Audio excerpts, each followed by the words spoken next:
So is that guy, that same guy you have a kind of on call for emergencies, is that guy also doing repairs? Like he's your dedicated repair person? Yeah, so Just in general. our repair business is not very big, so essentially he's very flexible. And you could even call him that. He's a flex guy. Like he can do a little bit of everything. He's there when we need him. But yeah, so he's got scheduled repairs, or say we did a job a year ago. We offer 5-year warranty on our roof systems. So we did a job 1 or 2 years ago. The customer is now experiencing a leak, or we had one not too long ago. The guy called in after 2 years and said he's got a curled shingle at his gutter. Come to find out, it's just something in his gutter pushing the shingle up. But regardless, it was a warranty. It got put in our warranty claims in our pipeline in ProLine.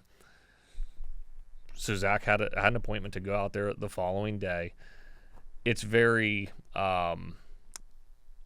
it's a very flexible schedule. So he just had to go take care of that at some point the next day. If an emergency comes up, an emergency becomes priority. So he can hit those immediately and then service those other calls as they hit his schedule.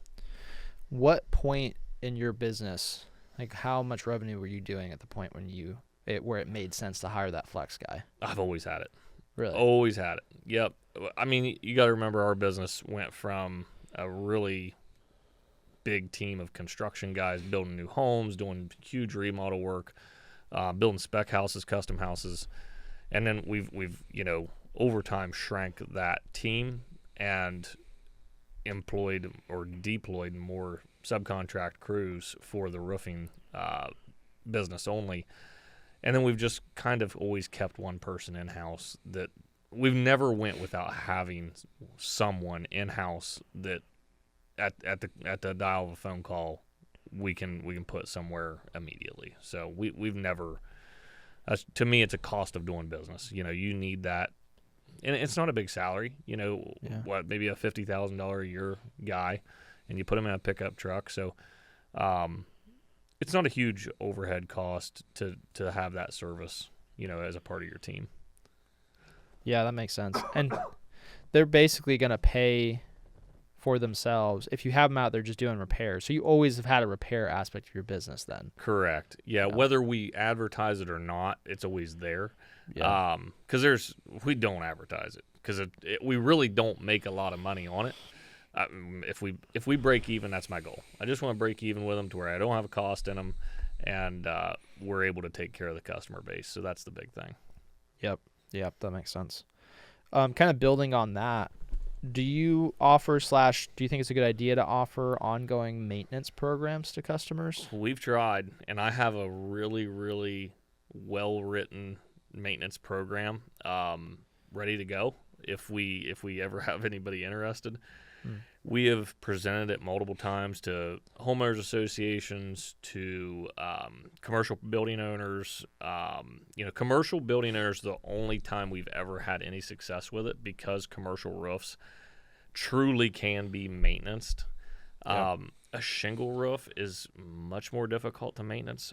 We are looking, and we talked about this, I believe, last week, and since last week I've done a little deeper dive on it, and very well may pull the trigger on roof rejuvenation. So I've been doing my homework, really, really trying to understand that model and understand it, because in the shingle roofing business, there's just not a lot of maintenance to do. You need to clean your gutters, you need to clean any debris out of the valley, and every 5 years, make sure your boots and your flashings are sealed up. But there's just not a lot to do to justify what I would need to charge to send. Because if I got to send someone to your home in a truck with the fuel in it, with their salary, whatever, I got to charge $400 or $500. And honestly, on most shingle roofs, they're there 20 minutes. There's just not that much to do, and it's just not a justifiable price point because there's not that much to go wrong. On a commercial building, it's a lot different. There's a lot of things that can be maintenance. There's a lot of preventative maintenance that can be done to further the lifespan of that roof.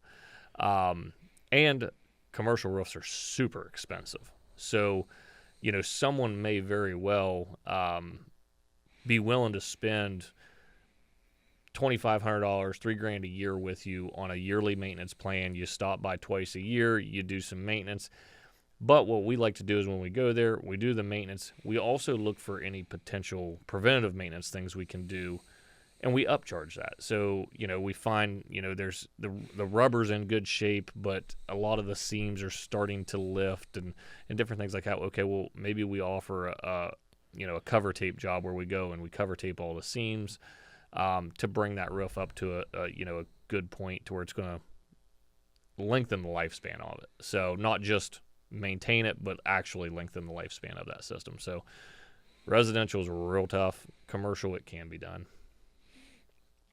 Yeah, that makes a lot of sense. People have to, if they're going to sign up for another recurring fee, they have to have tangible value they're getting on if it's monthly, then essentially monthly basis.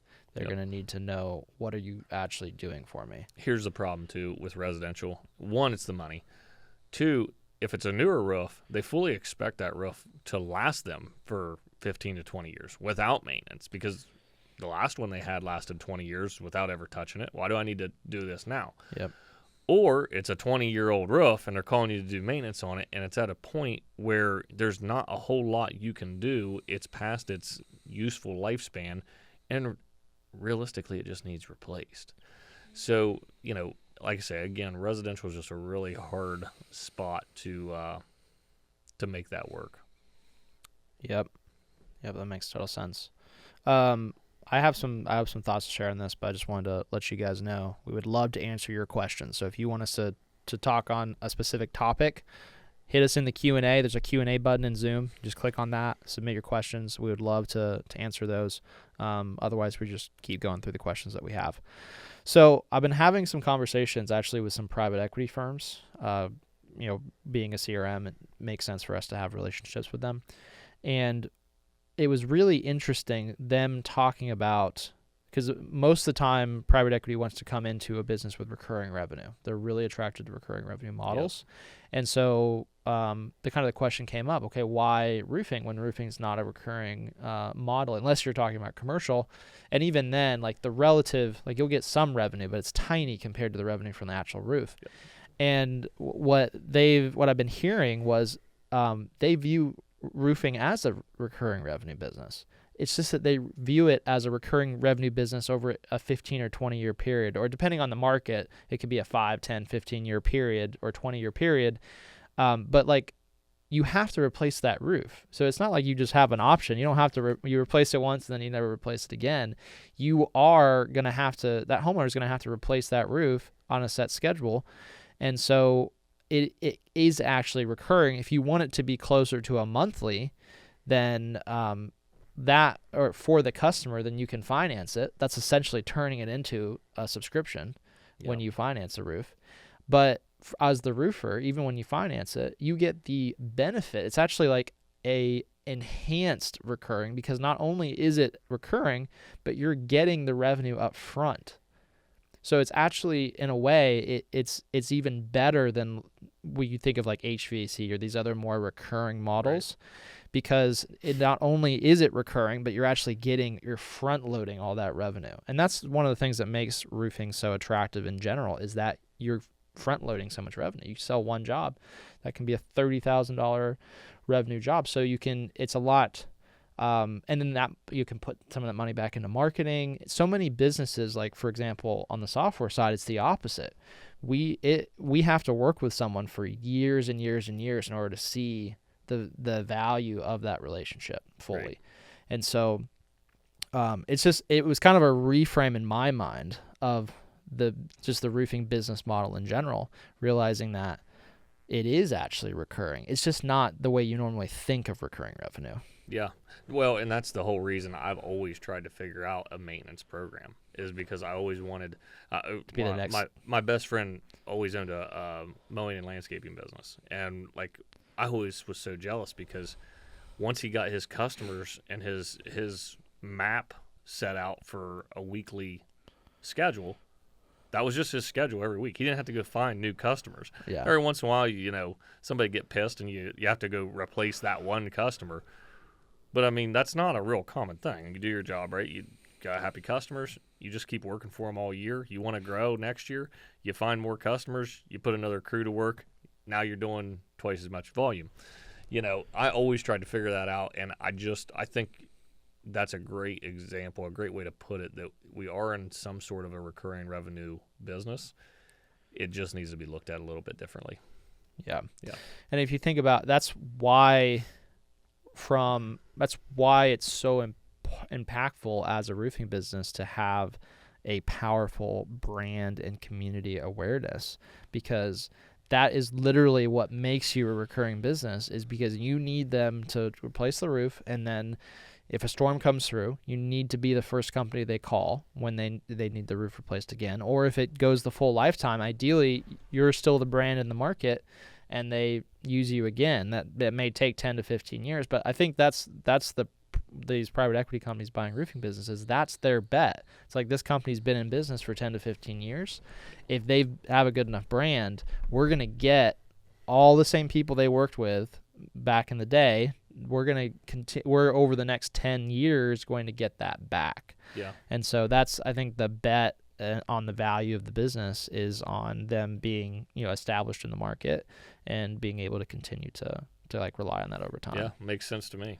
So, but lots of things there. So I think we got somebody else joining us here. It's like Nick. It's hard to read from this distance, but thanks for joining us. This is Roofer2Roofer. If you have questions that you want us to talk about, we would love to talk about anything that you guys are interested in hearing about.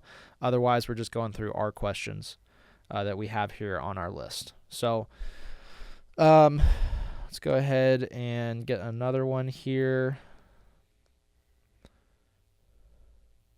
How do I create compelling social media content as a roofing contractor?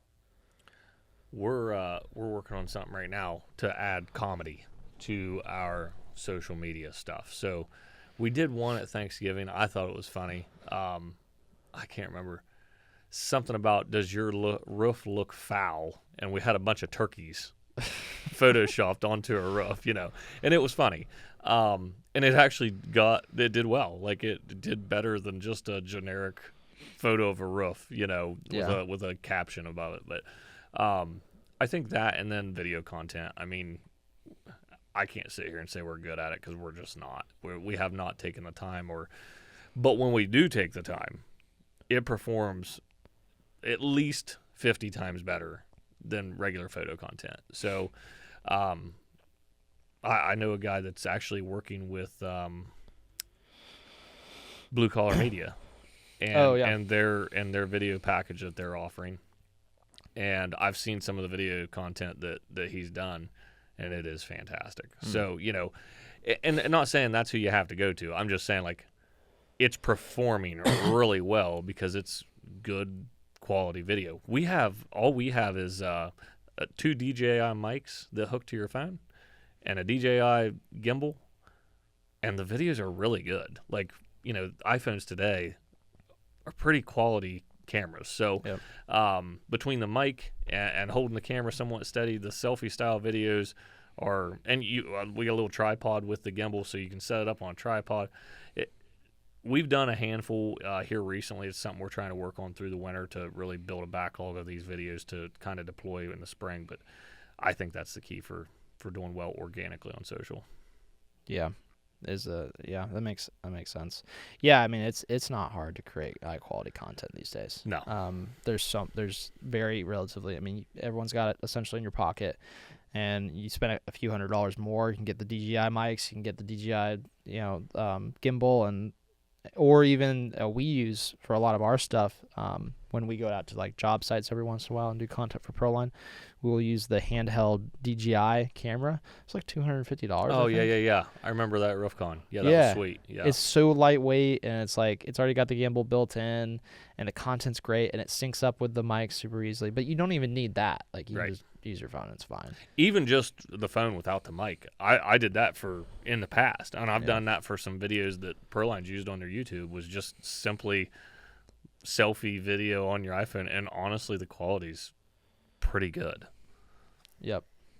Do you still use drone content? Oh yeah. Yeah. Mostly for photo, but we still do some video content with the drone. We're going to try to get some more of that. In progress stuff with the drone usually does well. You know, showing the guys tearing the roof off, installing the new roof, whatever, that usually does real well. Yeah, that makes sense. So maybe you just said this. Are you guys scripting out those videos at all? Like, are you kind of? I actually just did a huge ChatGPT yesterday. Oh, nice. And I got a group chat with all of my sales guys because I'm kind of leaning on this. I don't do inspections. The best place to get good video content is when you're doing an inspection, because the roof's all jacked up, or there was a bad install from the last guy, or like, you know, you can find all these reasons that this customer needs a roof, right? And maybe the person on social media recognized that same problem on their roof, you know? So those are the best times to capture video. So I literally I got on ChatGPT. I said, create 50 scripts that a sales rep could create video content while doing roof inspections. That, like, I just typed, and it gave me this great list. I just literally copy and pasted it, sent it to the guys in our group chat, and there's just a bunch of good and that I've seen like 3 or 4 of them since yesterday. Guys have started getting a little bit of content, so I have to stay on them. But at the end of the day, at least we're getting some stuff. But yeah, it's not a word for word script, at least, but it gives you a good direction to take the conversation. Yep, that makes sense. It, like, just gets them started. Yeah. So they're not Gets the brain running. Yeah. It's always nice to have a kind of a place to start, so you're not just starting with a blank slate trying to come up with something.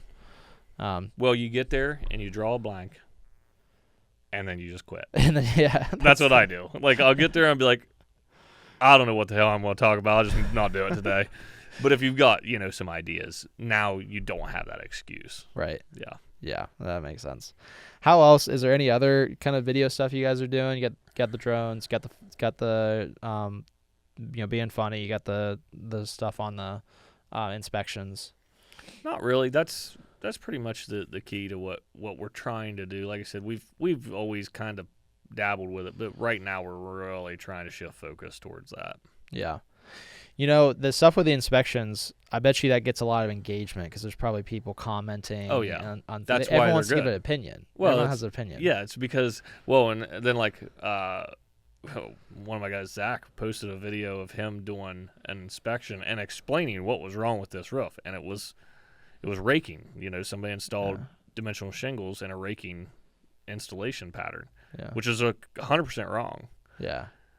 And like 10 people chimed in saying, no, that's how you do it. Well, and it's like, it literally says on the package not to do it that way. You know what I mean? Like, but that's fine. We're okay with that because then that's engagement. We got great engagement. Yeah. It got shared a bunch. It got a bunch of likes. But we were also able to go back to those comments and not be smart asses, but just give them a little education. You're exactly right. That's how 3-tabs used to be installed. But the newer shingles require X. You know what I mean? Yep. So we have an opportunity to kind of educate the customer, let people also that might not be our customer see that, these guys know a little bit more than the rest of the crowd. So, it's a good opportunity. You want to have something people will comment on, have something that people will engage with. Yep, absolutely. I mean, this is why we actually, ProLine, we reimburse our customers for content. If they're willing to share that kind of content with us, we reimburse it. We put it towards their plan with us. I mean, there's companies that have offset the majority of what they pay ProLine, and we're definitely on the more expensive side of the CRM. But every time someone's like, "Oh, you're a little expensive," you're like, I mean, literally, you got to film this content for your customers anyway. Just send it to us too, so that we can post it on ProLine's YouTube or social media, and we use it. We edit it into stuff, all kinds of stuff. It's really good content because, like, any content of actually doing the job is so valuable. Like, whether it's the inspection side and even on the completion side too, because you showcase, this is how we installed this, and you're gonna have the same thing. People are gonna be, that's the wrong way to do it. But the engagement is good. You're gonna get eyeballs And it's not it's not the end of the world if someone on social media disagrees with you. No. It's just, honestly, it's helpful. It's just helping you, giving you more eyeballs on your stuff. Yeah, the only other thing that I've done in the past that performed really well is how-tos, so like tutorials. So everybody wants to be able to DIY a little bit of work. You know what I mean? Everybody wants to be able to upkeep their home, to a certain degree. And any kind of DIY stuff you can do, a good video I did a long time ago. I don't even know where it's at now, but they have the retrofit pipe boots that basically, if your pipe boot's shot, you can do. This is a very easy homeowner type solution to basically fix a leaking pipe boot. And so I showed the box, showed the product, showed how to install it. You install it in 2 minutes maybe. And that thing, it did really, really well on our Facebook. So, any of that kind of stuff, anything that people can engage with or can get value from, that's the other one. That's the other thing, too. You're going to have the people that disagree, but you're going to have all those people that watch it and get value from it. Yes. And people like to learn something. Absolutely. And they'll watch longer, too, if they're learning something. Yep. Yeah. Yeah, and it's intriguing. It's something that they're... Yeah, it absolutely is like all in how you present it, because like homeowners, they love to know, like, okay, what's going on the roof. It's interesting if you present it right. Yep. And so that makes total sense. All right, so guys, we would love to hear any questions that you guys have for us that are watching. So if you have anything a topic that you want us to talk about, or a question that you have for us, please put it in the Q&A inside Zoom. There's a little button for Q&A. We'd love to engage with you guys. Otherwise, we're just going to keep going through our questions here. All right. Next question. Here's a good one. Should I let my sales reps use their personal phones to talk to prospects? If you have ProLine. Yeah, yeah. If you have ProLine, and you should absolutely have ProLine, and that way you don't need to deal with company phones. But if you don't have ProLine, and you expect your sales rep to communicate with customers, then they need a dedicated phone line for that you have control of. Yep. Before ProLine, all my sales reps had a company phone. Obviously, I paid for it. That was to be their only communication tool with customers. The only issue with that is I've got very little people. I've literally never had a sales rep that's been with me for any time leave or had to be let go. So I'm very lucky in that sense. But with that model, with giving them a phone that they communicate through customers with, it's not real hard for them to take that entire customer list out of that phone and put it in their personal phone. It's not hard in any manner. Yeah. But they have a hold of that. It's tangible. They can access it until the day they turn it in. What I love with ProLine for one of this manner is, this guy's been pissing me off. He's just terrible sales rep. He's dropping the ball left and right. I can go in and deactivate his account literally right now. Seconds. Right now. Yeah. And he no longer has access to anything. And, hopefully he didn't see it coming and already have all that information stored somewhere else, which is very unlikely. Like, very unlikely that he's just continually saving all those contacts to his personal phone. Yeah. Usually that happens. You call them and tell them that they're coming in for a meeting. They know they're getting fired. They hurry up and save all that shit. So yeah. But yeah, that now we do not have company phones. Everybody has ProLine on their personal phone, but I have control of it. And if I want to deactivate them right now, I can deactivate them, and they can no longer access our platform. So yeah, and you can completely control. Yeah, no, I can take that number, and I can literally just forward it to me. Yep. Until I hire a sales rep to replace them to take over that new that existing phone number. So it's a super easy transition. Yep, makes perfect sense. Cool. We have a question here from Black Diamond Exteriors. So it's two parts. First part: what has been the most successful ways to find and hire sales reps? So Facebook has been good for me. I have just through networking through Facebook. But in your Facebook's been good for me for an outside market for areas that I don't have local connections. But if I've got local connections, one of my guys was a sales rep for a metal supplier. He was my sales rep at the metal supplier. They had a little bit of a falling out. I hired him the next day. I've hired a guy that was he was a commercial sales rep at Lowe's. Very well rounded, understood material, understand placing orders. With Lowe's, they have quite a bit of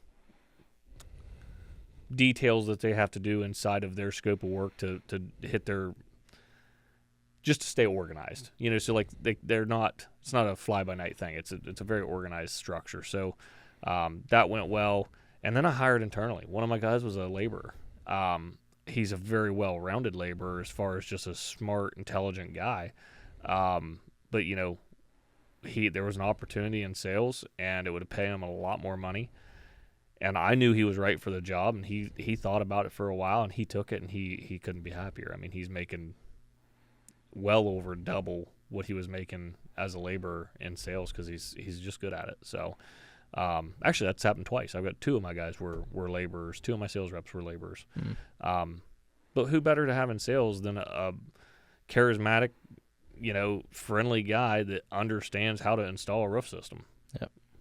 He's going to educate his customer better than anybody because all these sales reps out here that's never nailed a shingle, which is, I ain't beating on you, but it's probably 90% of you, Yep. These guys that have been nailing on 100 square a week, they're probably much better at educating the customer on that process because they know. They've put their hands on it, they know. So I always say promote from within before hiring outside. That's been very successful for us. Yep, that makes perfect sense. It's got to be the right guy. Not every laborer is a sales rep. Yeah. But there are ones that can absolutely crush in sales. Yep. No, I think that's a great. But the thing is that takes some time. Yes. It's not. It's you have to kind of cultivate those relationships and talk to your crews and so it's. I think that's one of the things is everyone's like, oh, we're just gonna hire 10 sales reps, and it's like, that may not work out how you think it's gonna work out. Even if you can find 10 people that are willing to sign up, there's some nuance there. It's better to hire a little slower and get it right than go super fast. The problem is like today, which is something that I was never aware of. That everybody hires sales reps on as a 1099. I mean, it's wrong. Like, you're not technically supposed to do that. Yeah. I didn't really know it was that big of an option. So all my sales guys are W-2 guys. Oh, really? Every one of them. They got health insurance. I own the truck that they drive. I put fuel in it. They've got a 401k. Oh, wow. The whole deal. Now, they don't make as much commission percentage-wise as a lot of these guys. They have like a base salary. W2? Nope, it's 100%. No, it's 100% commission still. You can do that. Yeah. Oh. But it's not as high. So I do 7%. Where you see on Facebook 10 to 15% on these guys. Well, my guys probably get at least 10 by the time all is said and done. Yeah. Maybe more. With all the perks. But the taxes are coming out of it. Correct. So you're covering the company taxes, so they're not then having to go pay taxes. All those taxes. Correct. They don't have to go back and do their own taxes at the end of the year. They just get a W-2 and file. Yeah. But my point to that was, if you go, you have the opportunity to go out, throw an ad on Facebook looking for sales reps paying 10% commission. You canvass your own lead, 15%. You canvass your own leads, whatever. Well, you may get a ton, and that's great. Like, you'd probably have a bunch of guys that will apply because 15% when your average ticket might be $15,000 is a shitload of money. The problem with that is, though, you don't have any ability to track the quality of their product. So they might be selling, but then, did they sell it too cheap? Did they overpromise, underdeliver? Were they terrible at communication after the sale? Did they not coordinate with production well? Or if they're cradle to grave, did they completely drop the ball in production? There's just so many things. So, I mean, it's not just as easy as just, hey, I'm offering 15%, come work for me, go sell shit. Yeah. It just doesn't work that way. There's a lot more to it. You can't just set the world on fire overnight. You hire a guy, you bring him in, you get him trained in all aspects of his job from start to finish. Make sure he's hitting all the company policies that you want to hit, and then move to the next guy. Yep, that makes sense. Like, really take your time with it. Yeah, that was the other half of this question was what pay structure do you find best? Which you answered that. Yeah, and I mean, hindsight's 2020. I see these guys getting 10% for self-generated leads, and they're 1099. And I'm thinking, shit, I provide my guys with all their leads, and they get 7% or whatever the structure is. Yeah. But yeah, I mean, if you can find people to do 10% and they're fully self-gen, dude, that's fantastic. Especially if they're doing cradle to grave. But even if you got a production guy, that's still really a good deal for you, because your overhead in that is, I mean, there's not hardly any unless you have a production guy. Then he would be overhead. But the commissions, your 10% is your commission. That's your overhead. So you're not buying the truck, you're not putting fuel in it, you're not doing all these things that and maybe you're putting fuel in. I don't know. It just seems like everybody's got it set up a little bit differently. You have to find out what works for you. I like owning the vehicles. I like having that structure in my company to where, they can't drive a piece of shit. They drive my nice wrapped new 1500 to the job sites. So I like having that inside of our company. Yep, that makes sense. What do you think of like the 10-50-50 like profit splits? I tried doing something like that one time, and I just don't agree with it. I thought it was the right way. It wasn't exactly a 10-50-50, but I did a profit commission base. Yeah. And I hated it because there's so many variables, and everybody feels like they're cheated all the time. So with profit can be judged in different manners. So for instance, like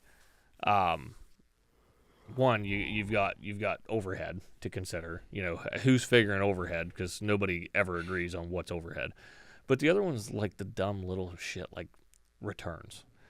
So like it's who gets paid on that. Yeah. Like, well, here's the thing. I don't return every job each day. You bring all the returns, come to the shop. There's skids at the shop. It gets stacked up according to what kind of material it is. And then we do like a return once a month. Yeah. I'm not going to sit down and try to figure out where those 3 bundles of shingles came from and those 2 rolls of ice guard. No, I'm not trying to figure that out. But the sales rep, I mean, if you just return $400 off of that job, after that's all said and done, it's $400 worth of profit, which is $200 of his money. Yep. So, at the end of the day, I get why they want it. I don't want to fool with it. And I don't want to do the accounting daily to keep up with that. We job cost, but, it's not like I'm sitting down and making sure it's done every day. We'll do it, catch it up, and then we'll slack off for a while, and then we'll catch it back up. So I just don't want that. It's just simpler. Everybody gets along. Whatever you sell it at, as long as it is above a 30% gross profit. Yeah. Then it hits, and they can't sell below a gross profit of less than 30% because that's the settings I have set in ProLine. So it's pretty simple. Yep. No, I like that. I think you see that profit split a lot more in insurance work, because traditionally with insurance work, you may have to work that job for 4, 6, 8 months to try to get that paid for by insurance, maybe even longer. And so, unless you're splitting the profit like that, it's like you can't pay enough to the sales rep for it to actually make sense for them to take that much time to run that. But I think we're seeing an interesting movement towards, and we're seeing this in Florida really strongly, but it's moving into the other markets as well, where it just doesn't make sense to run insurance jobs anymore. You finance it, if they either pay out of pocket and then they go to their insurance to get it reimbursed, or they finance it. and they do 12 months same as cash, and then they take that bill to their insurance company, and they have the insurance pay them back. Yep. And it just turns everything into retail. So you're just converting all the insurance into retail, and then you can just pay sales reps like you're paying them. You keep it real simple, just on gross revenue. I couldn't agree more, because I only think that insurance. I mean, I'm not in a store market, so for me to speak on this, I'm sure people will bash me about it. But I think you should sell everything as retail. I mean, the amount of legwork that you're going to put in to close that insurance job by writing the exactament and getting the supplement done, and having an adjuster out, and then having appraiser out. I mean, there's just all these steps. It's like, I'll just sell it at $3,000 less as retail. You'd go finance it if that's what you need to do. Deal with your insurance company once you've got the bill, and let's move on. Not only that, in Florida, the deductibles are so freaking high right now, it's not even worth filing a claim. So I was told the other day that a friend of mine had an $18,000 deductible. So to have an $18,000 deductible, I think he said the entire job was like $25,000. So it's like, is it even worth the headache? Yeah. Just sell it as retail and move on. Right. Yep, couldn't agree more. My phone got kicked out. Oh. There we go. Okay. Yeah, thank you for that question. Oh, where'd that go? But yeah, thank you for that question, Black Diamond Exteriors. That was great. So we'll move on. If anyone else has questions, please hit us with those. We'd love to talk about whatever topic you're currently working on or thinking about in your business. Otherwise, we'll just keep going through ours. All right. Usually I can hide that I'm looking at the questions because I'm looking at the screen next. Now I just look like I'm just texting on my phone. All right. So here's a good one. What insurance coverage should I have for my roofing business? I mean, you got to have general liability. I would say I've always been told no less than $2 million. Now I see a lot of guys with policies for like $500,000, and that's probably sufficient in most retail environments. The problem is when it's not, So, and the price difference for what you pay monthly from $500,000, at least for me, for $500,000 versus we've got $5 million, and so I guess my experience could go from $2 million to $5 million. My cost for my insurance did not change that much. I moved it to $5 million because we were doing some commercial work, and I would just rather be safe than sorry. And the price difference just wasn't enough to take that risk. Yep. So, but I would recommend having at least $2 million worth of liability and general liability insurance. And how do you cover does that also cover your subs? How does that work? So I found this out the hard way. It does, but so the way it works is you have liability insurance.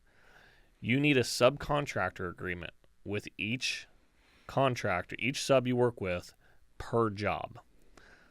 So if I'm hiring you, AJ, for a job tomorrow, and it's for Mrs. Smith, I need you to sign a subcontractor agreement for Mrs. Smith's job for X amount of money.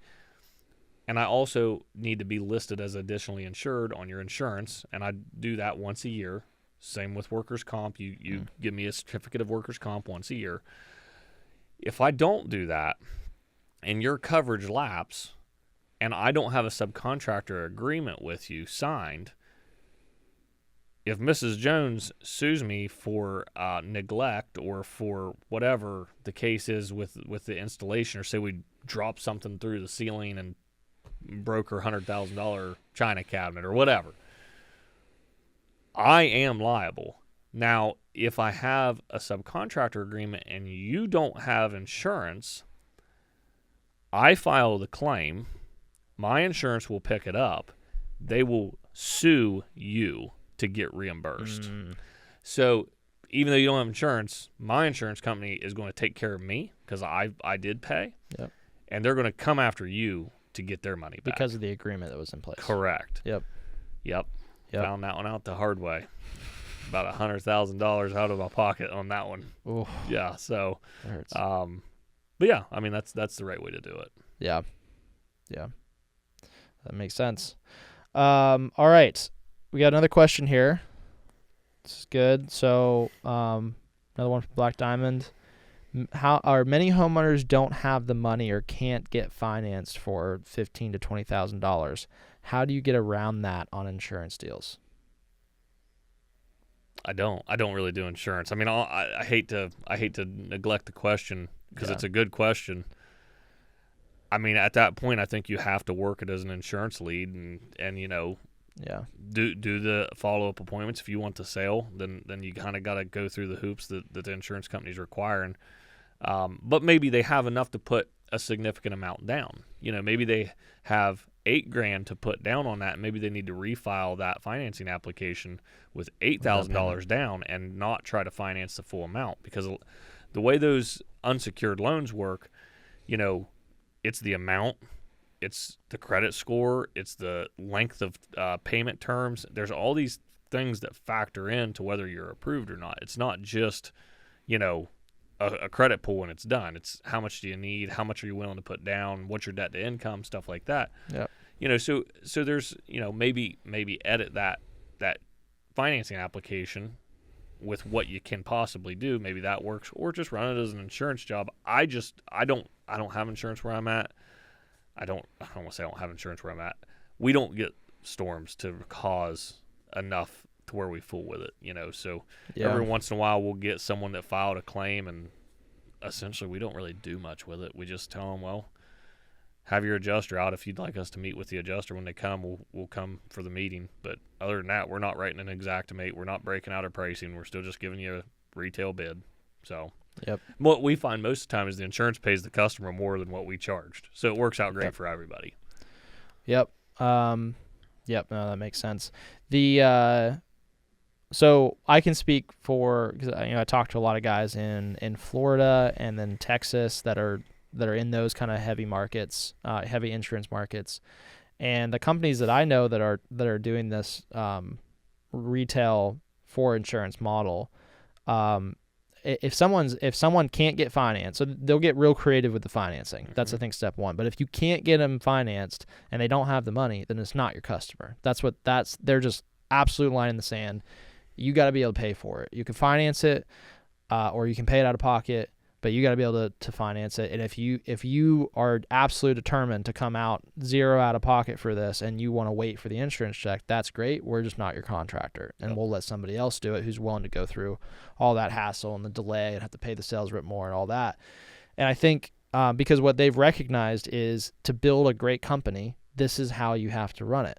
So you let the other companies that are willing to run it in a way that's not as profitable run it that way if they want to run out the whole insurance. But these are big companies in these markets that are growing very fast, and they're growing fast by saying no to anything that's not out of pocket or financed.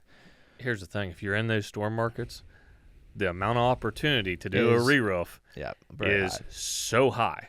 If you don't get that 1 in 20 that can't get financed, or say it's even 1 in 10, if you can't get 1 in 10 because of financing or out-of-pocket cash, just move on to the next one, because you've probably got 20 more chomping at your feet to get to an appointment. Just go to the next appointment.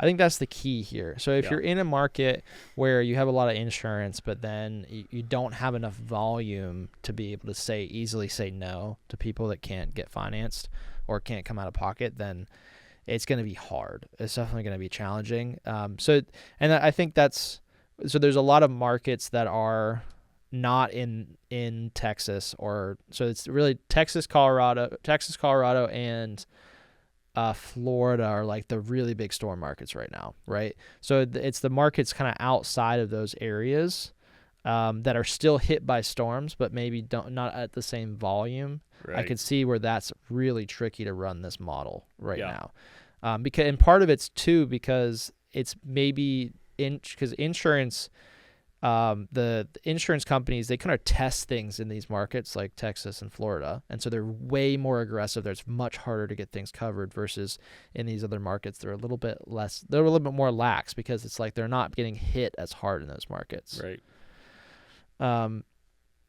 The rest of this question is, I like the idea of retail, but it lowers your customer service if you don't handle insurance and force them to work on their own claim. I feel like insurance will rip off so many homeowners under that model. Do you have thoughts on that? I think homeowners rip off insurance just as much as insurance rips off homeowners. I mean, I see it all the time. These people, got 2 shingles missing on their 30-year-old roof and somehow get the insurance company to pay a full roof replacement. It's like, dude, this should have been replaced 7 years ago. Yeah. Like, this roof was not, you put a 25-year-old shingle on, or 25-year shingle on this roof. It's 35 years old.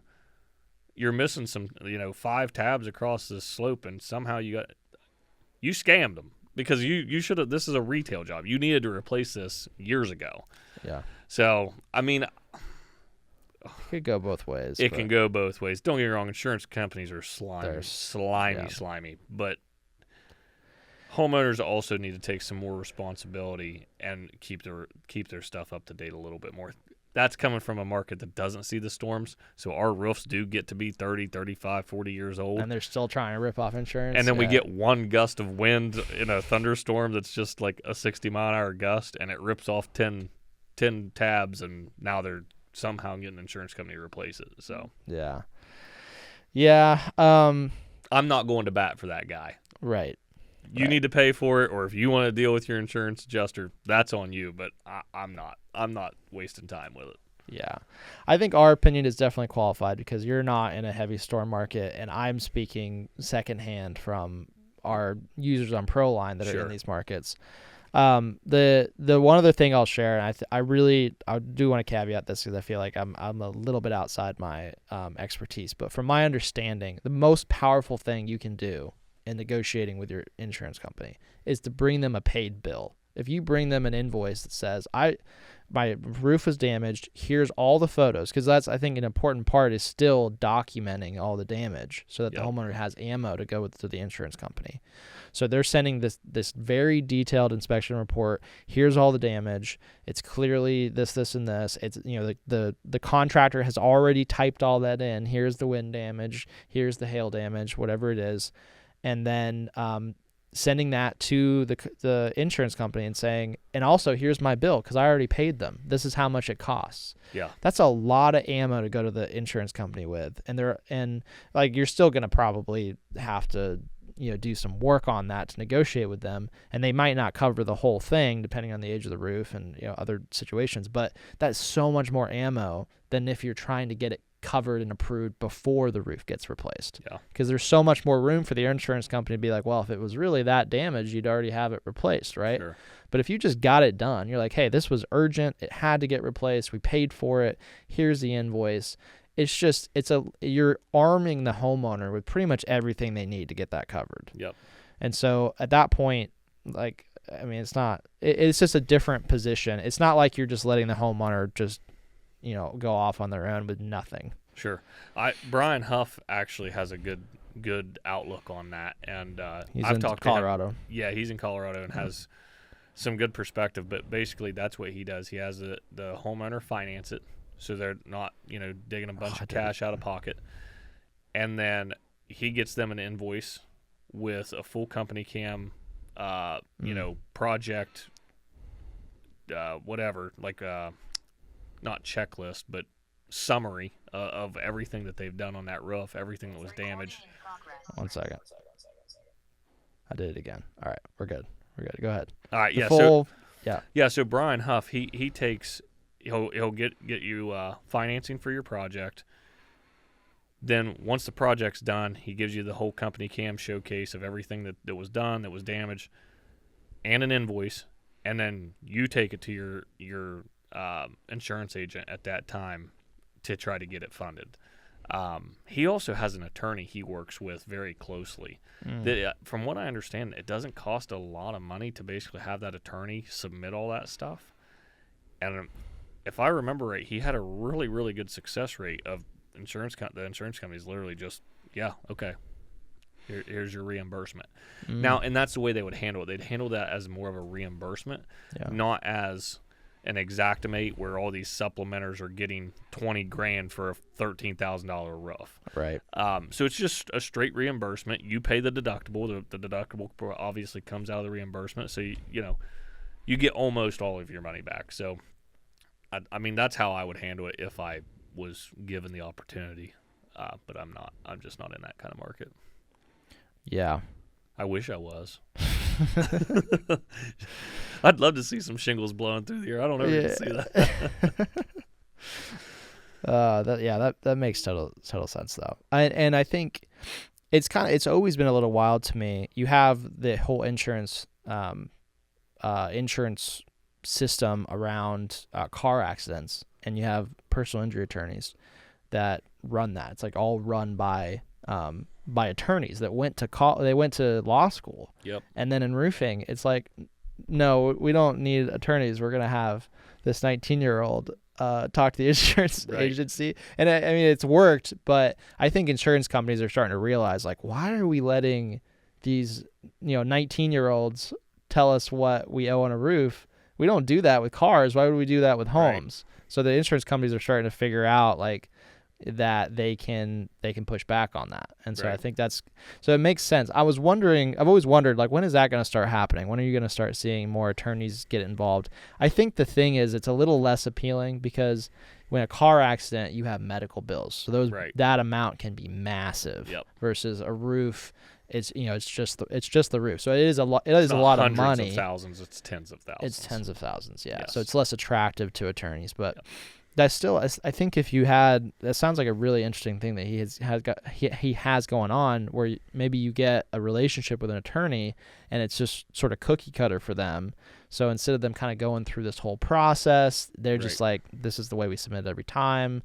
We can send it on our attorney letterhead to kind of put some weight behind this, and so it can maybe make more sense. Yeah, I think that's how he does it. I can't remember for sure. It's been a bit since I talked to him, but it's something along those lines. Yeah, that makes sense. So that was it's 5:30. So let's wrap things up. Thanks everybody for joining us. I know this was a little bit of a different format, and I meant to say this at the beginning. We were supposed to have John Delorier with us, my co-founder. He had to catch a flight or something. Apparently his plane was going to leave him. So he was not able to join us, unfortunately, but thanks Scott for being in studio. I love it. Coming down to Atlanta, and we'll see everybody next week.